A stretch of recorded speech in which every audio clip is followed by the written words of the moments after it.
De répondre aux questions de l'association imaginaire pour Radio G. Vous êtes astrophysicien et depuis quelques années directeur des Utopiales. Alors pour ceux qui n'auraient pas suivi occasionnellement les conférences que vous donnez à la Société astronomique de Nantes, cette double casquette peut paraître un peu surprenante. Qu'est-ce qui vous a donné cette idée finalement d'utiliser la fiction, qui est quand même de l'imaginaire, pour expliquer la science qui essaye de nous parler du réel? Alors, je suis, moi, scientifique professionnel. Astrophysicien, c'est de la science professionnelle, de la recherche. Mon goût pour la science est affirmé avant ma découverte de la science-fiction, vers 12-13 ans. Mais et plus tard, après mes études, quand m'est venue aussi l'envie, pendant d'ailleurs et après mes études, de diffuser des connaissances scientifiques, parce que j'ai fait de l'animation astronomique, j'étais animateur dans des camps d'astronomie, des camps de la Société astronomique de France. Eh bien, c'est posé la question de savoir si je veux écrire un livre, si je veux faire des conférences, si je veux avoir une chronique, une rubrique scientifique. Ça a commencé comme ça, par une chronique scientifique dans la Revue pour la science. De quoi je vais parler? Alors, de sciences, bien sûr, de physique singulièrement, d'astrophysique peut-être, sachant qu'à l'époque, l'astrophysique, si j'ose dire, c'était Hubert Reeves, Jean-Pierre Luminet, vous voyez, des calibres de ce niveau-là qui en parlaient. Donc, moi, j'arrivais, entre guillemets, sur le marché de la vulgarisation scientifique. Je me disais, bon, j'ai pas envie de faire comme eux. Tout simplement parce qu'ils le font déjà très bien et il n'y avait pas de raison de le refaire une fois de plus.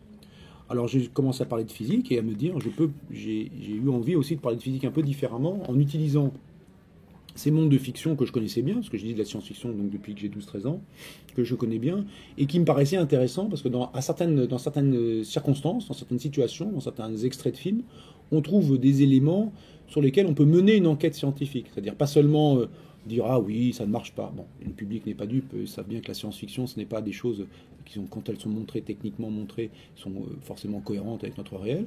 Mais de temps en temps, on peut mener une enquête et déterminer de l'information qui n'est pas donnée dans l'œuvre. Et un des exemples classiques, qui est devenu classique dans mon action, c'est de déterminer la puissance d'un sabre laser dans un film Star Wars, ou de déterminer la taille de l'étoile de la mort, ou de déterminer des caractéristiques de la planète, qui n'est pas vraiment une planète, mais du monde Pandora dans le film Avatar.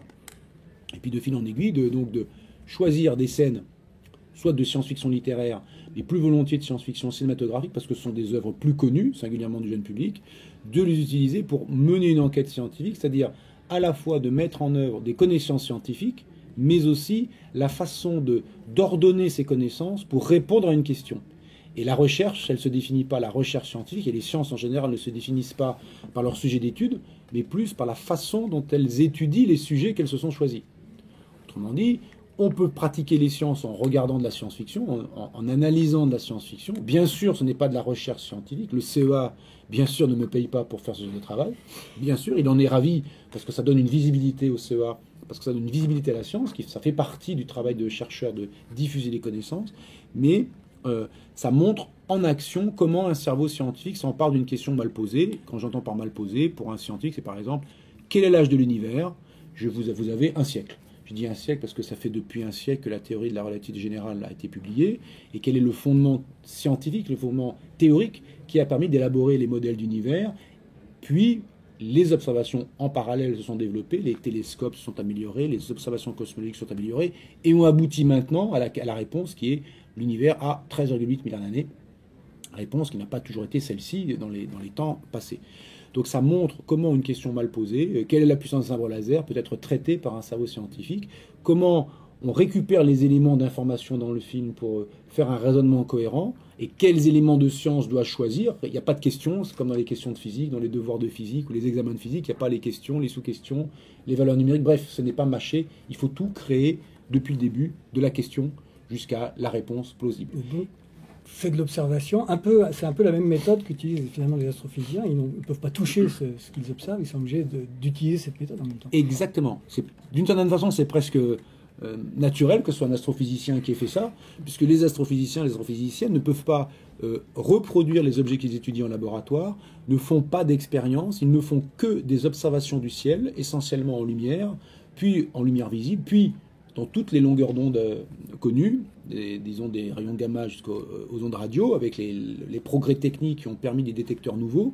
Maintenant, c'est génial, les ondes gravitationnelles, on sait détecter directement les ondes gravitationnelles. Voilà un autre moyen d'investigation qui va être évidemment dans les années qui vont venir en plein développement.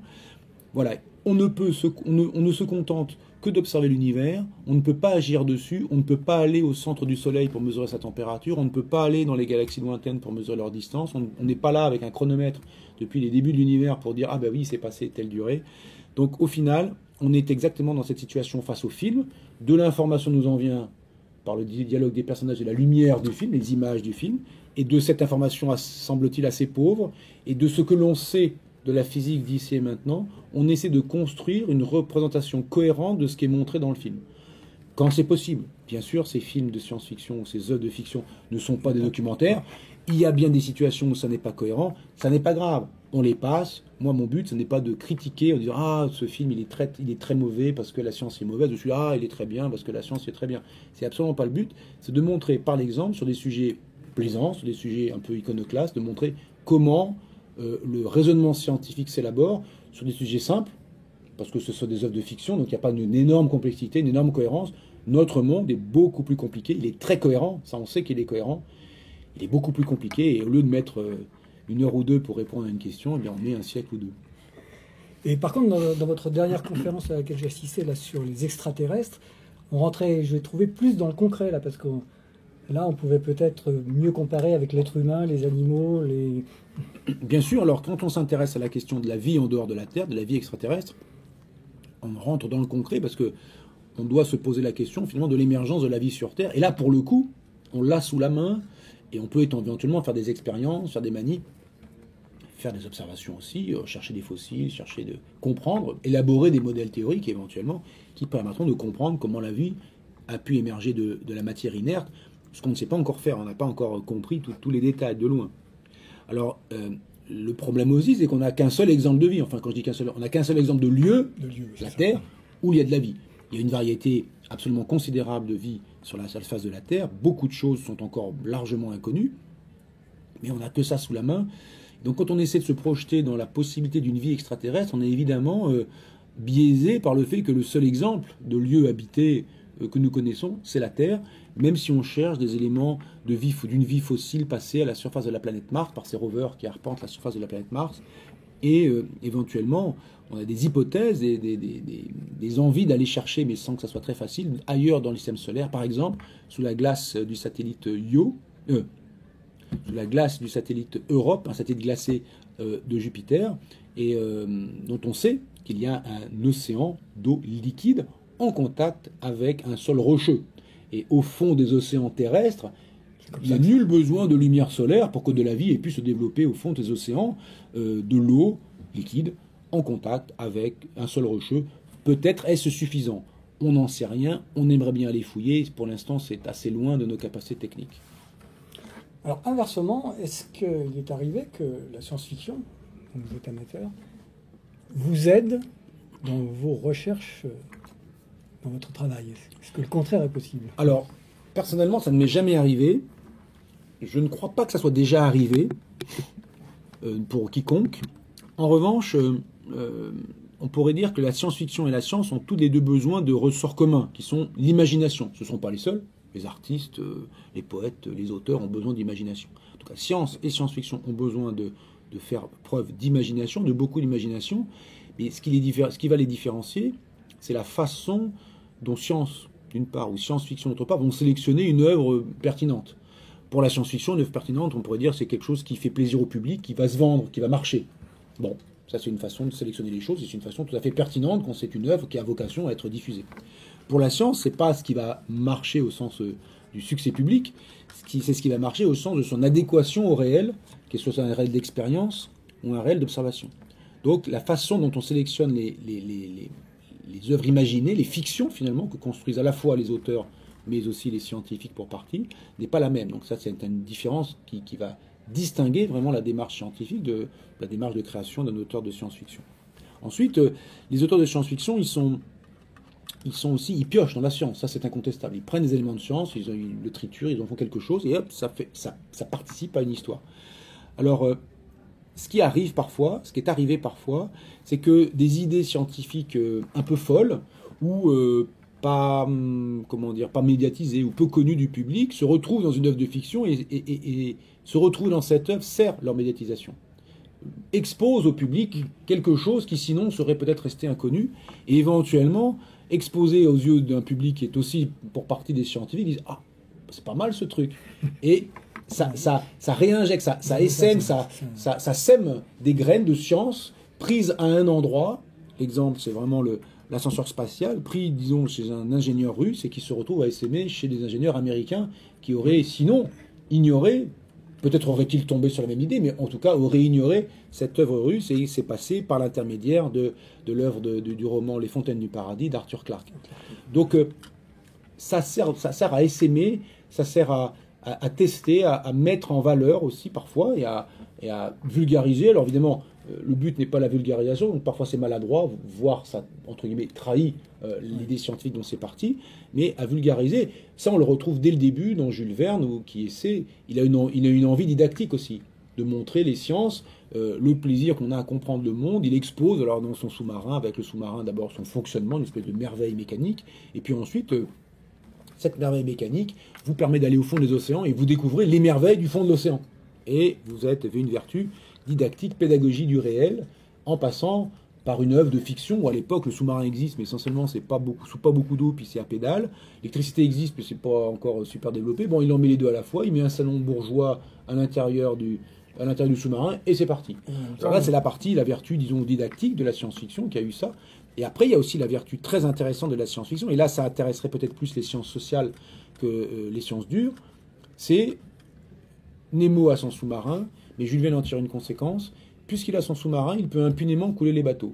Il devient le maître des mers, littéralement, puisqu'il peut impunément couler les bateaux. Ça, c'est la conséquence de l'objet technique, qui permet de découvrir le monde, de le voir, de l'exemplifier, de le magnifier aux yeux du lectorat, mais aussi d'avoir une conséquence. Vous avez un sous-marin, alors vous êtes le maître des mers. Ça, c'est une conséquence très directe, politique, pas d'une certaine façon, militaire.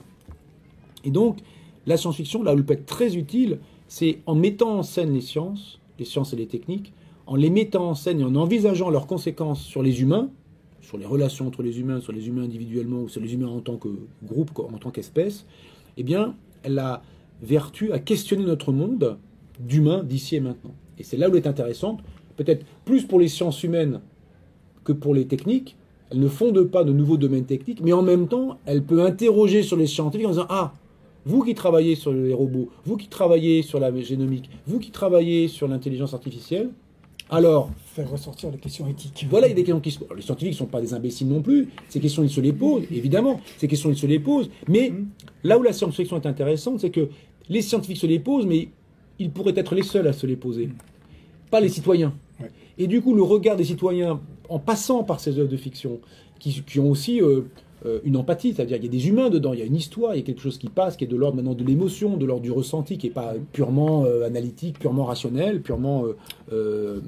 comment dire...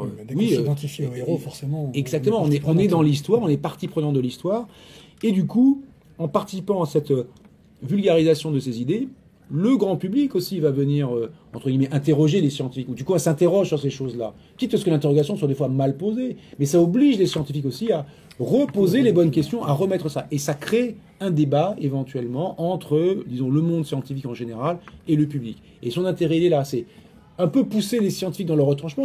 Bien sûr, ils se posent des questions aussi. Science sans conscience n'est qu'une de l'âme, ils ont bien compris l'idée, et on le sait bien. Mais... voilà, là, ils sont obligés, le monde vient à eux, et c'est pas eux qui viennent au monde pour ces questionnements-là. Et on le voit, par exemple, sur les questions d'intelligence artificielle, par exemple, en ce moment. Et donc, l'intérêt de la science-fiction, il est là. C'est finalement une médiation entre des idées scientifiques et le public, en mettant en scène ces inventions ou ces progrès scientifiques et techniques. Donc pour revenir au sujet au thème des Utopiales cette année, sur le temps, alors, le temps en science-fiction, on lui a fait dire un peu n'importe quoi, paradoxe temporel, etc. etc. Bon.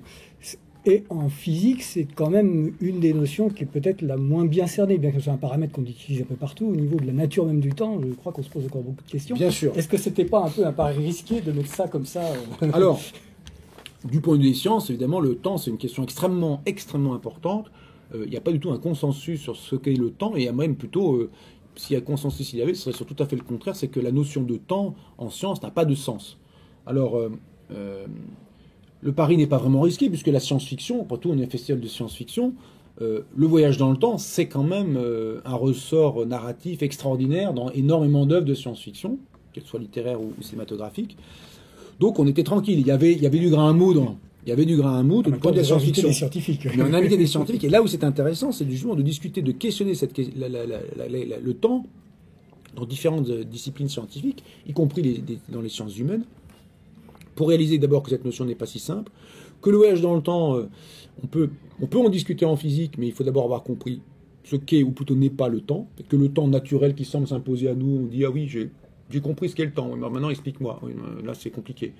On a l'impression d'avoir une sorte de notion naturelle du temps parce qu'on a une mémoire. Nous, humains, avons une mémoire d'avoir été plus petits, plus jeunes, d'avoir fait des choses. Donc, il y a une sorte de temps naturel qui s'impose à nous, qui n'a rien à voir avec ce que les physiciens disent quand ils parlent de temps, parce qu'ils parlent d'un paramètre T selon Newton. Mais en même temps, comment se construit le temps en physique? Il se construit par accumulation de durées successives. Un pendule qui oscille, et toutes les secondes, vous ajoutez une seconde. 1 seconde, 2 secondes, 3 secondes, et en les additionnant, vous les mettez ces durées les unes à côté des autres, et vous construisez quelque chose de linéaire, semble-t-il, qui est le temps. Bon. Alors le problème, c'est qu'en relativité d'Einstein, maintenant, la notion de durée n'est pas universelle. 2 événements sont séparés par une certaine durée, par exemple 10 minutes pour moi, mais pour vous qui se déplacez par rapport à moi, les 2 mêmes événements vont être séparés par une autre durée, mesurée par votre chronomètre que vous embarquez avec vous.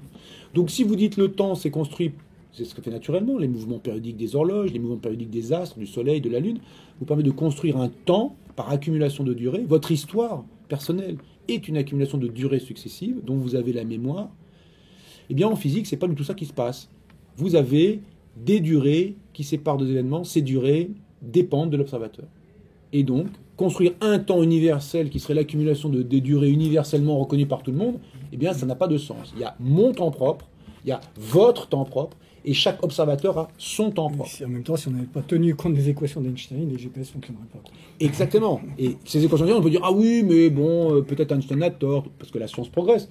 Oui, le problème, c'est que, effectivement, le GPS et d'autres outils techniques, mais notamment le GPS, qui est vraiment l'outil le plus grand public, doit explicitement tenir compte de ces subtilités qui apparaissent dans la relativité restreinte, puis ensuite dans la relativité générale d'Einstein, explicitement en tenir compte sous peine de ne simplement pas fonctionner. Donc la précision du GPS qui est de l'ordre du mètre tombe à de l'ordre de 10 km. La dérive de précision, c'est de l'ordre d'une dizaine de kilomètres par jour. Donc ça veut dire que ça ne sert à rien si vous ne tenez pas compte de ces corrections. Donc c'est à la fois quelque chose qui est à la précision que nous avons atteint maintenant dans les mesures de durée est absolument évident. Il faut en tenir compte, et singulièrement quand on fait du positionnement par satellite.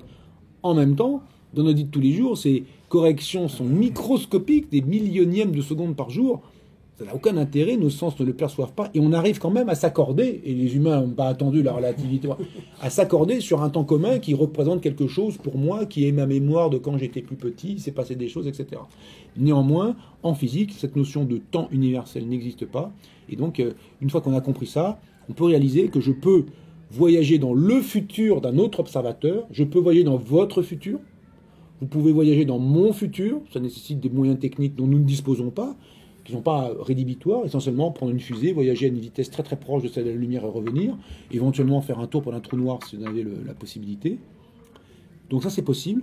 Après la question du voyage dans le passé, ça c'est une question qui est beaucoup plus compliquée et qui remet en cause beaucoup de choses, de fondements de la physique, au point que c'est réputé impossible dans le cadre de la physique, mais néanmoins ça produit des tas d'histoires passionnantes, intéressantes, et ça reste un outil narratif extrêmement important. Donc on peut espérer que cette synergie entre science et science-fiction va bien fonctionner aux Utopiales.